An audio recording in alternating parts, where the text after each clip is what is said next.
Mark సువార్త 5:35 ఆయన ఇంకను మాట్లాడుచుండగా సమాజ మందిరపు అధికారి ఇంట నుండి కొందరు వచ్చి నీ కుమార్తె చనిపోయింది, నువ్వింకా బోధకుణ్ణి ఎందుకు శ్రమ పెడుతున్నావు అని హల్లెలూయా.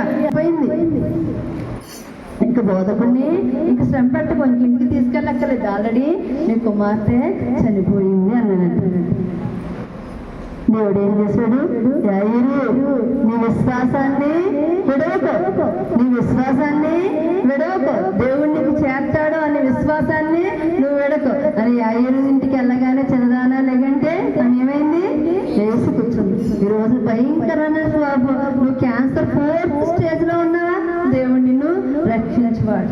నా దేవుడు నన్ను రక్షిస్తాడు. ఈ రాచకుండు నుంచి, ఈ భయంకరమైన వ్యాధి నుంచి నన్ను కాపాడుతాడు. ఒకవేళ నీకు 40 సంవత్సరాలు వచ్చేసినాయా, నీకు గర్భఫలం లేదా, 50 సంవత్సరాలు కానీ దేవుడు ఇస్తాడు.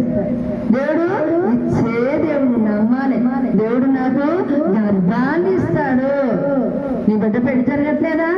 35 ఏళ్ళు దాటేసినాయా, 40 ఏళ్ళు వచ్చిన నీ బిడ్డ వివాహం ఘనంగా చేసేవాడు, ఘనంగా చేస్తాడు ఆయన.